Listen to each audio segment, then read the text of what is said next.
"That human?" the queen asked. The princess replied, "Yes, he's the one I want."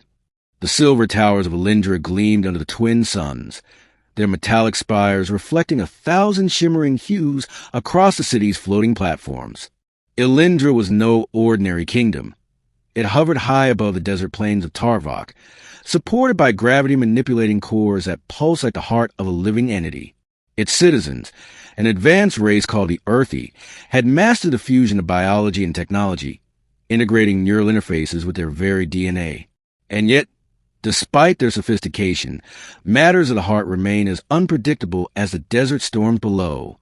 Princess Lysra of Elindra paced the length of her observation deck, her long silver hair flowing like liquid light.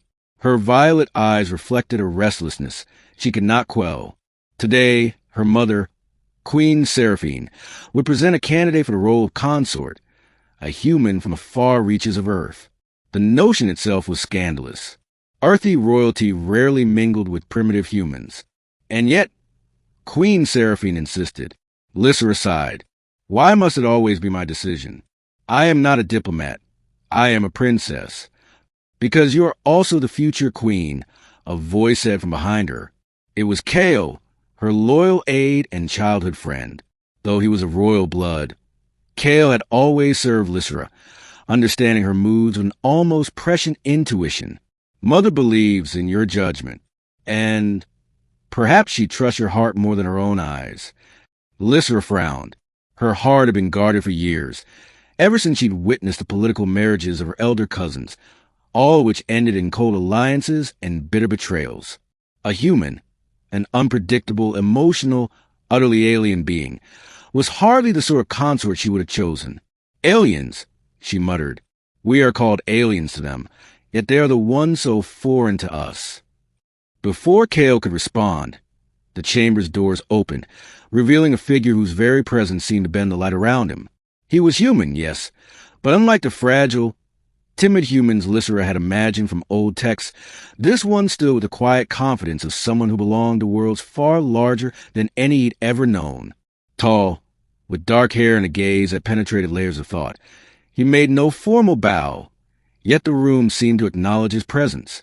"Princess Lysra," Queen Seraphine intoned, her voice calm yet commanding. "This is Joran of Earth. He comes with no title, no wealth, but with a promise of courage, intellect, and honor. I ask you to consider him." Lysra regarded him carefully. "And if I refuse?" she asked, though a part of her already feared the answer. Queen Seraphine's violet eyes softened. "Then you shall choose your own path, Lysra. But know this, the alliance with humans could define the future of Elindra, and more than that, this one may define yours." Joran stepped forward. "Princess," he said, his voice steady, "I do not seek favor or power. I am here because I believe in the promise of unity. In whatever way you deem worthy, I wish to serve your people and stand by your side."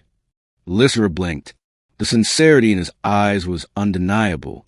Humans, she had been taught, were emotional creatures, easily swayed by desire or fear.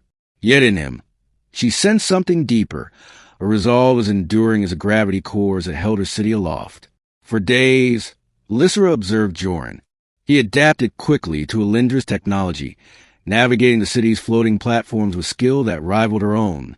He questioned everything, not out of rebellion, but from a curiosity that reminded her of the explorers of old who sought truth rather than dominion.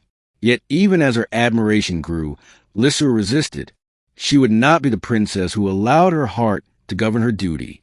But Elindra, she realized, demanded a union of both. It was during the festival of luminous tides that the matter came to a head. Elindra citizens gathered in the central plaza as the twin suns set, casting the city in a cascade of gold and violet. Queen Seraphine ascended the dais, and the murmurs of the crowd hushed. "Princess Lysra," the queen began, her voice echoing across the platforms. "The question of the kingdom is yours to answer. This human, this Joran, has come not for power, not for wealth, but for honor. Do you accept him as your consort?" The crowd held its collective breath. Lysra's pulse quickened. She looked at Joran, and for the first time, she allowed herself to see him not as an outsider, but as a man she had come to know, brave, kind, and unwavering. Her voice rang clear across the plaza. "Yes," she said, her hand lifting toward him. "He's the one I want." A cheer erupted, yet Lysra felt only a calm certainty. Joran stepped forward, taking her hand in his. Their fingers intertwined, not as a formality, but as a silent promise. The days that followed were not without challenge. Rival factions within Alindra whispered that a human could never understand the subtleties of earthly life. Some sought to undermine Joran, testing his loyalty, probing for weakness. But Joran met each challenge with quiet courage.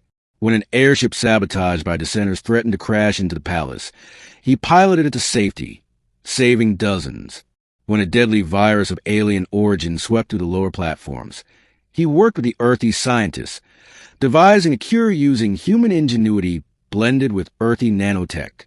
Lysra watched all of this, her heart swelling with pride and something deeper, a recognition that the man beside her was no longer an outsider, but a partner and equal, and perhaps the love she had never dared to hope for.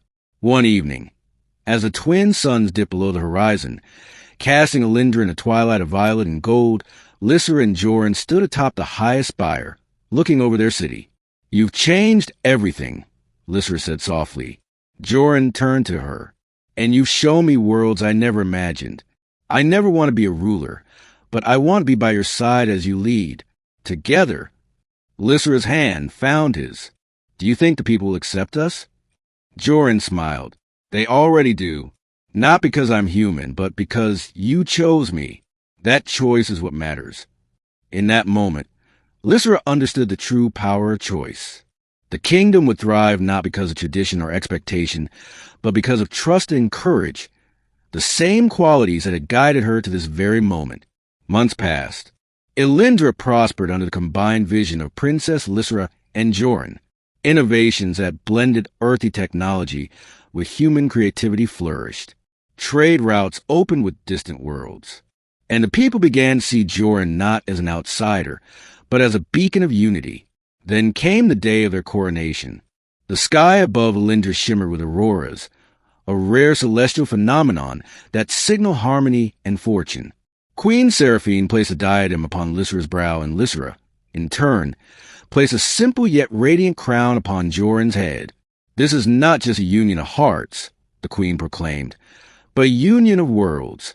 Let this marriage be a testament that courage, love, and choice can transcend the boundaries of race, species, and expectation." Lysra and Joran looked into each other's eyes, and Lysra spoke with certainty that resonated across the plaza. "Yes, he's the one I want. And together, we will lead our people into a future brighter than any twin sun could ever shine." The citizens erupted in joyous celebration, fireworks painting the sky in hues of silver and violet. Yet amidst the jubilation, Lysra felt a deeper triumph, a fulfillment not of duty, but of heart. She had chosen love, and in doing so, had chosen a future that neither tradition nor fear could deny. Years later, Alindra would tell the story of the human who came from another world and the princess who had the courage to say yes. It became legend, a reminder that sometimes the greatest alliances are forged not from politics, but from trust, respect, and the fearless pursuit of what the heart knows to be right. And Princess Lysra, now Queen Lysra, often recalled that day when her mother asked, and she had replied without hesitation, "Yes, he's the one I want."